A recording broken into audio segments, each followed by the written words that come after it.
남자친구와는 결혼 생각으로 1년 반을 만났고 상견례 전에 남자친구가 먼저 엄마랑 셋이 밥 한 번 먹는 게 어떻겠냐 하길래 저도 흔쾌히 좋다고 해서 만났습니다.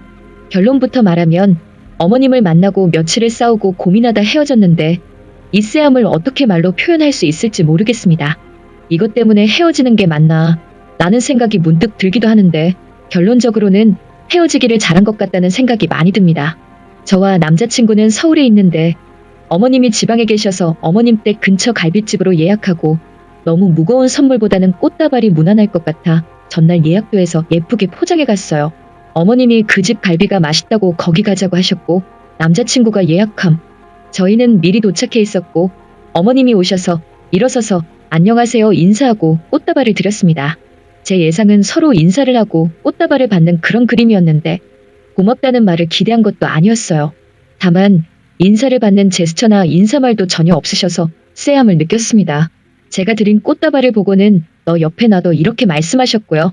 그래서 잘못 들었나 싶어 남자친구를 쳐다보니 아 저기 자리가 좁은가 봐 옆에 놔두래 하는데 당황스러웠고 꽃은 진짜로 제 옆자리에 뒀어요. 그러고 자리에 앉았는데 어색하기도 하고 기분도 별로였고요. 평소에도 아들 하는 건 알고 있었는데 식사 자리가 1시간 반에서 2시간 정도 됐을까요? 그 자리는 저를 보기 위한 자리였던 걸로 아는데 저한테 눈길 한 번 안 주시고 질문 한 번을 안 하셨어요. 그저 아들 말끝마다 우리 아들 그랬어? 하시고 남자친구한테 궁금한 것만 물으시고 둘이 얘기하고 딱히 중요하지도 않은 시시콜콜한 얘기와 저는 도통 모르는 얘기를 둘만 계속 주고받았습니다. 이게 뭐지 싶은데도 남자친구한테 귓속말로 눈치를 주면 뭔가 분위기가 이상해질 것 같아 아무 말 안 하고 지켜보기로 했어요. 진짜 저한텐 질문 한 번을 안 하시고 둘만 얘기하다 헤어질 때 어머님께서 그래 잘 가라 하고 헤어졌어요. 그러고 나서 남자친구한테 좀 전에 상황에 대해 할 말이 없느냐고 물었더니 우리 엄마 좋지? 편했지? 다음에 또 밥 먹으면서 천천히 친해지면 될 거야 라는 말을 하더라고요. 그때는 말이 안 통할 것 같아서 일단 헤어지고 집에 가서 카톡과 전화로 얘기를 했는데 문제점을 전혀 인식하지 못하더라고요. 물론 할 말은 다 했어요. 상견례 전 식사 자리에서 더구나 나만 처음 보는 자리에서 병풍 세워놓고 둘만 얘기하고 없는 사람 취급하는 게 정상이냐? 왜 그런 행동을 했는지에 대해서 물어봤는데 남자친구는 전혀 그게 이상한 행동이었는지 인식을 못하고 이해를 못하더라고요. 남자친구 입장을 얘기 안 한 것 같아서 덧붙이는데 자기도 집에 너무 오랜만에 가서 엄마 본 지 오래됐는데 할 말도 많았고 서로 어색해하는 것 같아서 둘이 얘기한 것 같은데 미안하다 시간이 지나면 괜찮아질 줄 알았다. 서운했는지 몰랐다라고 하는데 저는 앞으로의 일이 뻔히 보여서 결혼하는 게 맞는지 모르겠다. 이런 입장으로 싸움을 반복했습니다. 그러다 남자친구가 나랑 엄마가 이상한 거냐, 뭐가 그리 불만이 있길래 싸움을 만드느냐 하면서 자주 싸우게 됐고 이게 헤어짐의 원인이 됐습니다. 아마 아직도 모를 것 같네요.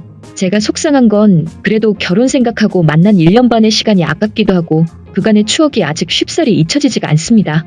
아마도 결혼하고도 내가 남자친구네 집에 가면 계속 그런 취급을 받겠구나 하는 쎄함 때문에 많은 생각이 들어서 헤어지자고 결심을 한 것 같아요.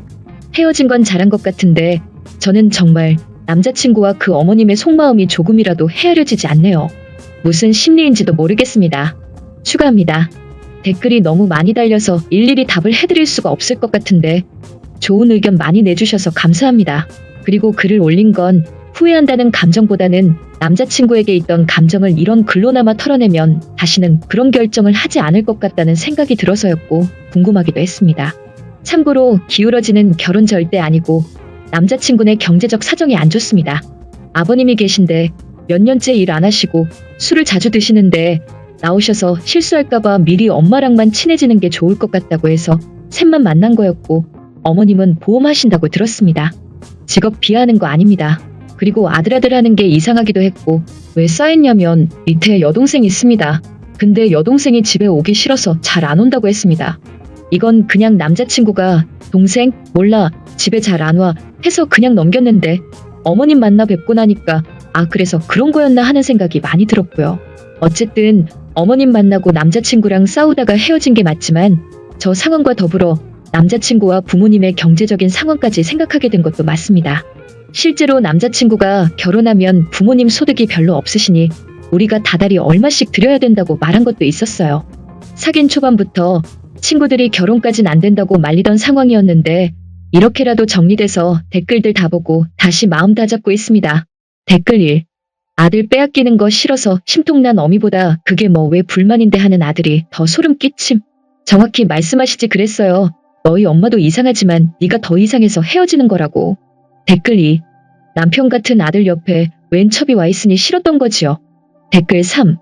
친구한테 보자고 해놓고 막상 만나서는 대화 없이 계속 폰 보고 있는 것도 짜증나는데 사람 앞에 두고 둘만 얘기하는 건 어디 풍습인지요? 헤어지시길 잘했네요. 거기다 뭐가 문제인지조차 모르면 답은 다 나왔다고 봐야죠. 댓글 4. 1년 반 만에 상견례 전에 헤어졌다니 시간 아까워하지 마세요. 제 친구는 10년 가까이 만나고 시간 아깝다며 꾸역꾸역 결혼해서 1년 만에 이혼했습니다. 운 좋은 거예요. 댓글 5.